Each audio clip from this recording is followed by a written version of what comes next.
हाँ जी, तो चलो आज की वीडियो में हम बात करते हैं किसके बारे में, अपने अकाउंटिंग पीरियड कंसेप्ट के बारे में। ठीक है, हमने 3 कंसेप्ट लास्ट क्लास में पढ़े थे। पहला बिजनेस एंटिटी, दूसरा मनी मेजरमेंट और तीसरा गोइंग कंसर्न। इन तीनों के बारे में हमने बात कर ली थी। ठीक है, आई होप आप लोगों ने अच्छे से पढ़ लिया होगा, रिवाइज कर लिया होगा। चलो फिर आज बात करते हैं आगे। ठीक है, आज का क्या है हमारा अकाउंटिंग पीरियड कंसेप्ट।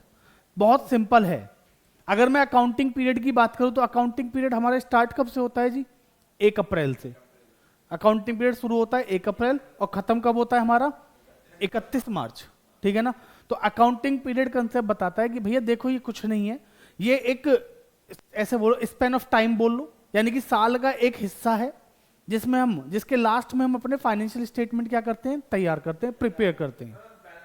हाँ ठीक है ना, जिसमें हम अपने फाइनेंशियल स्टेटमेंट में ट्रेडिंग P&L बैलेंस शीट सभी आता है, तो उनको हम क्या करते हैं? प्रिपेयर्ड करते हैं। क्लियर? तो यहां पे देखो ये लिखा हुआ है कि accounting period refers to the span of time at the end of which, जिसके लास्ट में हम क्या करते हैं? The financial statements of an enterprises are prepared. बात समझ में आ रही है जी? जिसमें हमारे फाइनेंशियल स्टेटमेंट क्या किए जाएंगे? प्रिपेयर किए जाएंगे। क्लियर? अब यहां पे बात समझो आप बेटा, जो हमारा ईयर स्टार्ट होता है वो स्टार्ट होता है कब? 1 अप्रैल को, और खत्म कब होता है? 31 मार्च को। ये याद रखना, हर साल 1 अप्रैल को हमारा फाइनेंशियल ईयर स्टार्ट होता है, अकाउंटिंग पीरियड स्टार्ट होता है, और 31 मार्च को क्या होता है? खत्म। क्लियर है? ठीक है, आगे पढ़ो क्या लिखा है। To know whether it has earn profit. Simple सी बात है बेटा, ये जो फाइनेंशियल स्टेटमेंट बनाए जाते हैं, क्यों बनाए जाते हैं? कोई भी अपने फाइनेंशियल्स क्यों बनाएगा? वो चेक करने के लिए कि हमें प्रॉफिट हो रहा है या हम लॉस इनकर कर रहे हैं। प्रॉफिट है या लॉस। बेटा अगर मैं पूरे साल काम करूं और साल के लास्ट में मैं चेक ही ना करूं कि मुझे प्रॉफिट है या लॉस है ना, तो मैं अपने बिजनेस को ग्रो नहीं कर पाऊंगा, एक्सपेंड नहीं कर पाऊंगा। समझ में आ रही है बात? सर क्यों नहीं कर पाओगे? अरे भाई सिंपल सी बात है, अगर मेरे को लॉस में चल रहा हूं, मुझे पता ही नहीं मैं लॉस में या प्रॉफिट में, मैं तो ये सोचूंगा यार पैसा कम आता है जाता है, बचता तो है ही नहीं कुछ, है ना। तो उसके लिए मुझे क्या करना पड़ेगा? प्रॉपर अकाउंटिंग करनी पड़ेगी, प्रॉपर मेंटेन करूंगा। प्रॉफिट या लॉस होगा जो भी है वो पता चलेगा। अगर प्रॉफिट हुआ, ठीक है जी, पिछले साल से ज्यादा हुआ तो उस पर भी एनालाइज करूंगा, पिछले साल से कम हुआ तो भी क्या करूंगा? एनालाइज।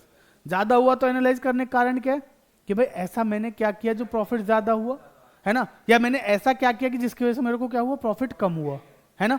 तो अगर वो प्रॉब्लम्स पता चल जाएं तो सॉल्यूशन तो हम ढूंढ ही लेंगे। ठीक है ना। वो गाना सुना है आपने 3 इडियट का? कंफ्यूजन ही कंफ्यूजन है, सॉल्यूशन कुछ पता नहीं, सॉल्यूशन जो पता चला तो क्वेश्चन क्या था पता नहीं, है ना जी। बट यहाँ पे अगर आपको प्रॉब्लम का सॉल्यूशन ढूंढना है तो पहले प्रॉब्लम पता होनी चाहिए। समझ लो ना। तो अपनी पढ़ाई के साथ भी यही किया करो। अगर आपको कहीं पे किसी सब्जेक्ट में प्रॉब्लम अगर आपको पता ही नहीं चलेगी कि मुझे इसमें दिक्कत क्या है, तो उसका सॉल्यूशन कहाँ से ढूंढोगे, है नहीं। तो इसलिए पहले प्रॉब्लम्स तो वही है। तो सर हमने यहाँ पे सबसे पहले क्या करना है? प्रॉफिट और incurred losses during that period and what exactly is the position of its assets and liabilities.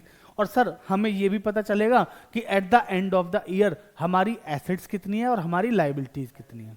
ठीक है जी, एसेट्स कितने की हैं और लायबिलिटीज कितने की हैं। कोई दिक्कत यहाँ तक? समझ में आ गई बात? क्लियर?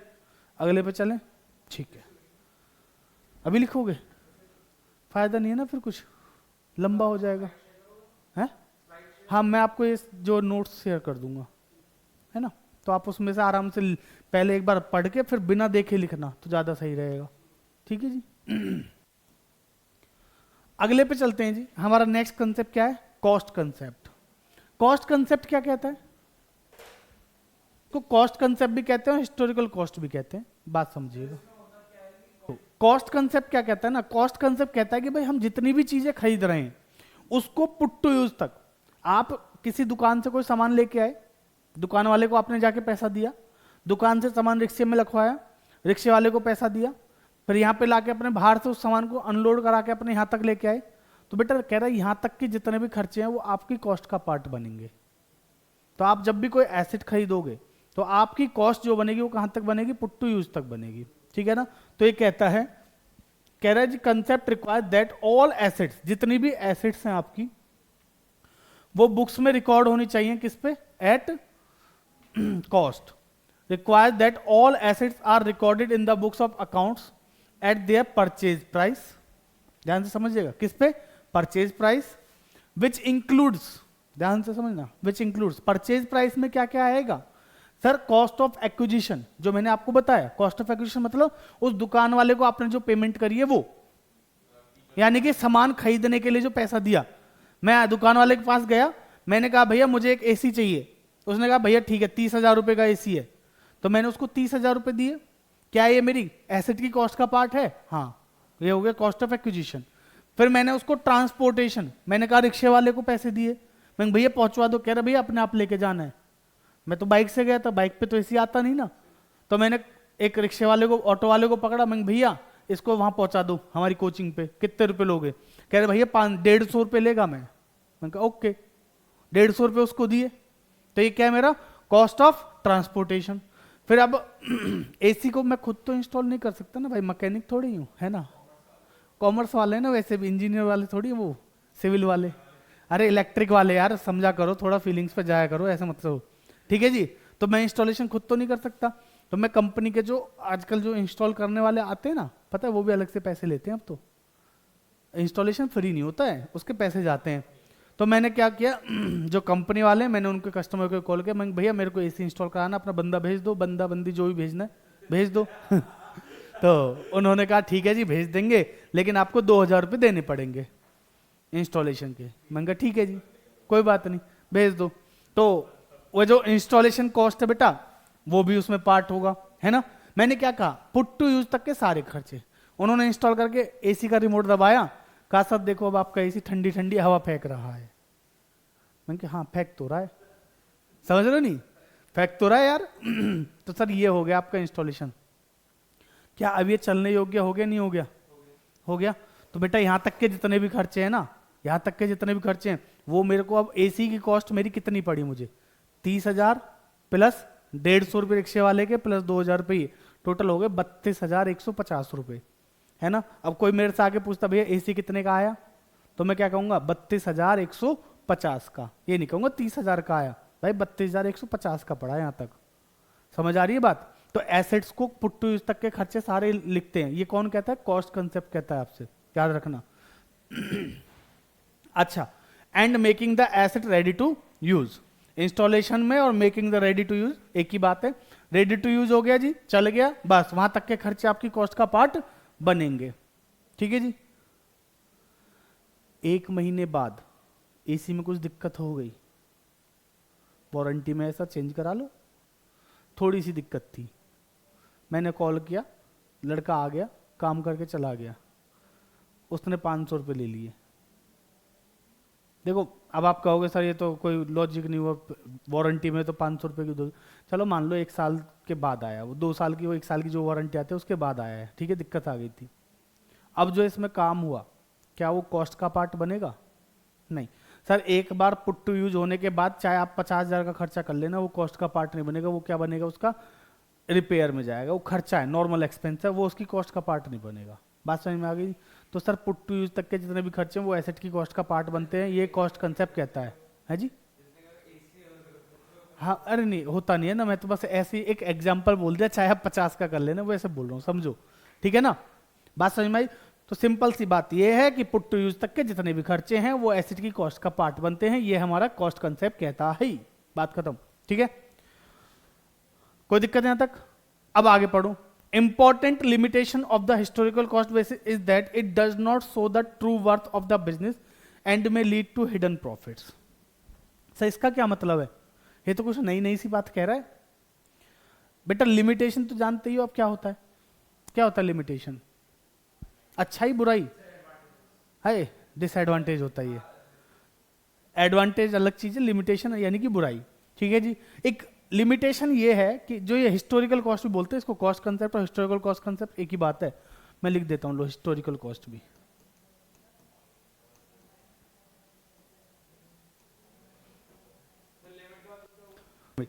अब इसको समझो जरा, लिमिटेशन क्या है कि जो हिस्टोरिकल कॉस्ट बेसिस है, सिंपल सी बात कहता है जी ये, is that it does not show the true worth of the business.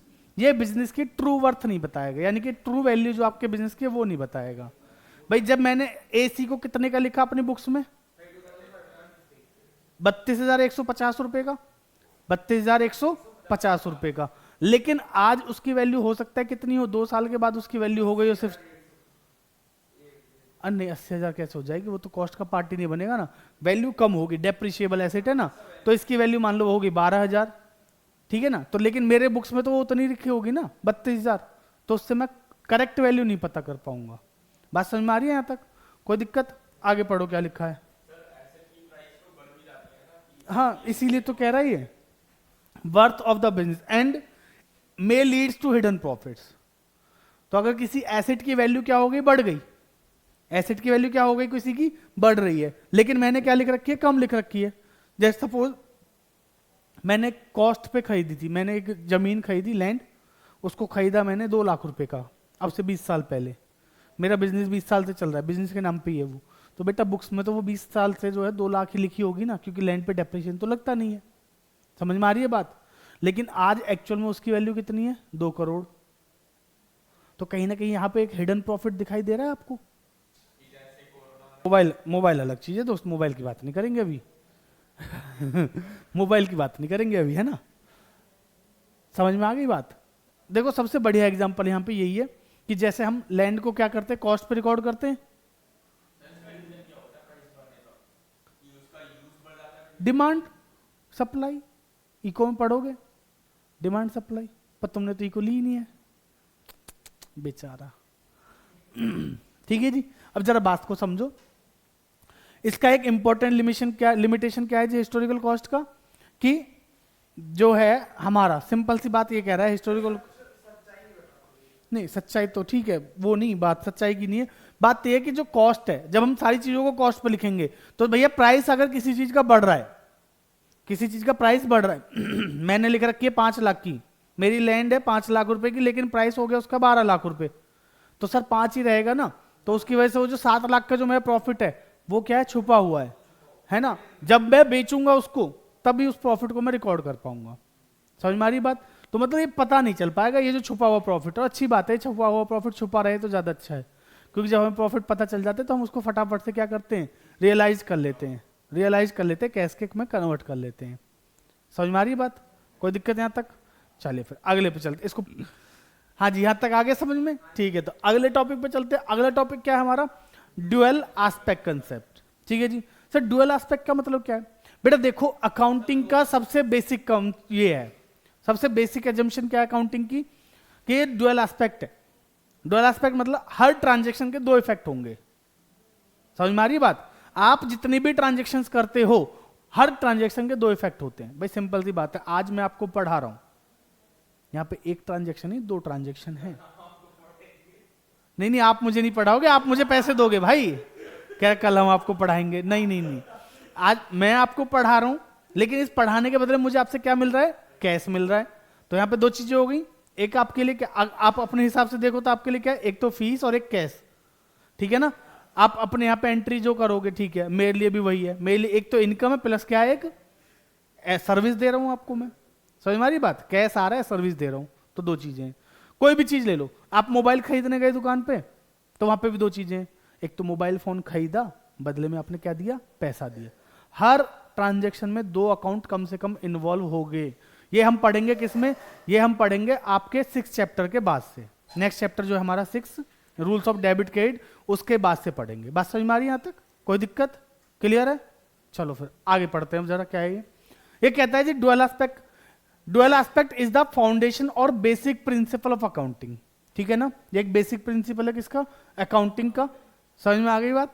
चलो ध्यान से समझो आगे क्या कह रहा है। It provides the very basis for recording business transactions into the books of account. ठीक है जी, नॉर्मल बातें बता रहा है।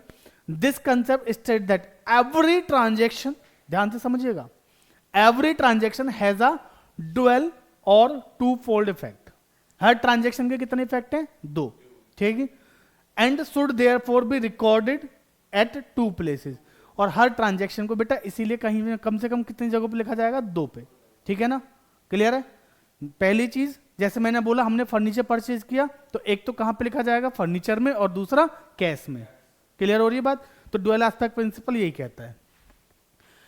In other words, at least 2 accounts will be involved in recording a transaction. एक ट्रांजैक्शन रिकॉर्ड करने के लिए कम से कम 2 अकाउंट इन्वॉल्व होंगे। क्लियर? तो डुअल एस्पेक्ट प्रिंसिपल कहता है कि जितनी भी ट्रांजैक्शंस होती हैं अकाउंटिंग में सभी के डुअल इफेक्ट होते हैं, यानी कि डबल इफेक्ट होते हैं। क्लियर? समझ में आ गई बात? अगले पे चलें। तो अगला कंसेप्ट जो है हमारा वो है कंजर्वेटिज्म। क्या है? ये तो बहुत अच्छा है भविष्य के लिए। समझ में आ रही है बात? कंजर्वेटिज्म, इसको हम प्रूडेंस भी कहते हैं। यहां पे लिखा है ना, ऑल्सो कॉल्ड प्रूडेंस। ठीक है जी। बेटा ये क्या कहता है? दो लोगों का एग्जांपल ले रहा हूं मैं, ठीक है? ध्यान से समझना, आप मुझे बताना समझदार कौन है। ठीक है? 2 लोग हैं, एक मैं और एक मान लेते हैं श्वेता है। ठीक है बेटा? अब सुनना ध्यान से। मैंने क्या किया, हम क्या कर रहे हैं ना, मुझे पता है कि मुझे फ्यूचर में कुछ लॉसेस होने वाले हैं या मेरा कोई खर्चा है। ऐसे मान लो मुझे 3 महीने बाद एक खर्चा करना है, या सपोज करो मेरा बर्थडे है, मुझे अपने बर्थडे के लिए प्लानिंग करनी है। तो मैं क्या करता हूं, उस बर्थडे के लिए, भाई बर्थडे है तो उसके लिए क्या करता हूं, अभी से थोड़ा थोड़ा पैसा हर महीने सेव करना शुरू कर देता हूं। ठीक है जी? समझ रहे हो ना? तो मैं अभी से क्या कर रहा हूं, थोड़ा थोड़ा पैसा सेव कर रहा हूं। ठीक है? लेकिन श्वेता को गलती से पता चल गया कि इसको 3 महीने बाद कहीं से 20,000 रुपए मिलने वाले हैं। कितने रुपए मिलने वाले हैं? 20,000 रुपए। और श्वेता ने क्या किया, वो 20,000 रुपए, इस गारंटी नहीं है कि मिलेंगे ही मिलेंगे, बस इसको किसी ने बोल दिया कि मैं तो 3 महीने बाद 20,000 रुपए दूंगा। ठीक है जी? तो इन्होंने क्या किया, वो जीचे वो हेरा फेरी नहीं थी, फिर हेरा फेरी मूवी, उसमें जैसे परेश रावल करता नहीं है, वो जब उसे लगता है कि हाँ पैसे मिलने वाले हैं तो वो क्या करता है, पूरे में जाके यहाँ पे मैं नल गढ़वाऊंगा, तुम्हारे लिए ये करवाऊंगा, वो करवाऊंगा, ऐसे करके ढोल बजाने शुरू कर दिए। अब इसने जाके दोस्तों को बुलाया सबको और पार्टी देने लगी कि एक काम कर, तू मुझे कुछ पैसे दे, कुछ दे, और हम क्या करते हैं पार्टी कर लेते हैं, मुझे 20,000 रुपए मिलेंगे तब दे दूंगी। अब मुझे बस ये बताओ यहां पे समझदार कौन? एक तो वो जिसने आगे होने वाली इनकम को अभी से उड़ा दिया, लायबिलिटी क्रिएट कर ली अपने ऊपर। एक वो जिसने होने वाले खर्चे के लिए अभी से क्या करना किया, जोड़ना शुरू कर दिया। है ना जी? यानी कि मैं। तो ऑब्वियस सी बात है, समझदार कौन? मैं। Thank you. समझ रहे हो ना? समझ में आ गई बात? कोई बात नहीं बेटा, बनाने की जरूरत नहीं होती। अब सुनो यहां पे, द कंसेप्ट ऑफ कंजर्वेटिज्म ये भी यही कहता है कि फ्यूचर में होने वाले लॉसेस की क्या करनी है, अभी से तैयारी शुरू करनी है आपको। ठीक है ना? फ्यूचर में होने वाले लॉसेस की अभी से क्या करेंगे, तैयारी शुरू करेंगे। तो ये कहता है, the concept of conservatism also called prudence provides guidance for recording transactions in the books of accounts and is based on the policy और प्लेइंग सेफ। मतलब कि भविष्य में अगर कोई ट्रांजैक्शन ऐसी है जिसमें आपको क्या होने वाला है, लॉस होने वाला है, तो भैया उसको अभी से लिख लो और उसके लिए क्या कर दो, तैयारी शुरू कर दो। ठीक है जी? मैंने सामान उधार में बेचा, है ना? तो मुझे वहां से क्या मिलना है, पैसा मिलना है। ठीक है? लेकिन जिससे मुझे पैसा मिलना है, क्या आपको लगता है वो पूरे पैसे देगा? सर हो सकता है पूरे दे दे, बट उस व्यक्ति का पास्ट रिकॉर्ड ठीक नहीं है, तो मुझे क्या है, डाउट है कि वो हो सकता है पैसे पूरे ना दे। तो इसलिए हाँ, हो सकता है पूरे ही ना दे। तो बेटा लेकिन पूरे तो मैं देखो बेड डेट में नहीं डाल सकता, तो अगर डाउट है तो मैं उसके लिए क्या करता हूँ, थोड़ा थोड़ा प्रोविजन बनाना शुरू कर देता हूँ। बेटा देखो कहीं से पैसा आता है ना तो कहीं को जाता है। ठीक है? तो अब मुझे 3 महीने बाद किसी से पैसे लेने हैं, मैं 3 महीने बाद उसके पास गया, भैया पैसे दे दो, है ना? 2 लाख रुपए लेने थे उससे, उसने मुझे दिए सिर्फ 1,80,000। मैंने कहा बाकी, कह रहे यही है बस। मैं बाकी, कौन से बाकी, ऐसे आंखें दिखा के डरा दिया, बताओ समझ रहे हो? तो भैया मैं तो देखो वैसे कमजोर सा हूं, मैं तो वापस आ गया, है ना? तो फिर मैंने जो अपना प्रोविजन बना रखा होगा, समझदारी थी ना, मुझे लग रहा था नहीं देगा, तो उसमें से 20,000 रुपये मिला के मैं कम से कम उसे दे तो दूंगा, वरना मुझे फिर 20,000 रुपये इकट्ठे करने पड़ेंगे, है ना? फिर बोलना पड़ेगा बेटा पैसे दे देना आप भी, बेटा आप भी पैसे ले आना, ऐसे बोलना पड़ेगा, है ना जी? समझ रहे हो नहीं? बात समझ में आ रही है ना? तो इसीलिए इसी को कहते हैं प्रूडेंस, कि भैया फ्यूचर में होने वाले लॉस को अभी से क्या कर दो, आप रिकॉर्ड कर लो। The concept of conservatism requires that profit should not to be recorded until realised. ये कहता है कि भैया प्रॉफिट को तब तक रिकॉर्ड मत करना जब तक आप उसको क्या ना कर लो, रियलाइज ना कर लो, लेकिन लॉस को रियलाइज करो ना करो, अगर दिख रहा है तो रिकॉर्ड कर लो। समझ में आ रही है बात? तो यही कह रहा है जी ये कि profit should not be recorded until realized, but all losses even those which may have a remote possibility are to be provided for in the books of account. कि अगर आपको कहीं पे कोई डाउट लग रहा है कि आपको कोई लॉस हो सकता है, तो भैया उस लॉस को आप पहले ही क्या कर लो, रिकॉर्ड कर लो, ठीक है। और उसके लिए क्या करो, तैयारी शुरू कर दो कि अगर मुझे ये लॉस हुआ तो मुझे अपनी जेब से नहीं भरना पड़े, मैं उतना पैसा इकट्ठा बैकअप के लिए रख लूं। समझ में आ रही है बात, है ना। प्रथम कल को शादी वादी करोगे नहीं करोगे, तो बेटा शादी के लिए अभी से जोड़ना शुरू कर देना। अरे अभी आपको जोड़ने की जरूरत नहीं है, घर वाले जोड़ लेंगे, है ना।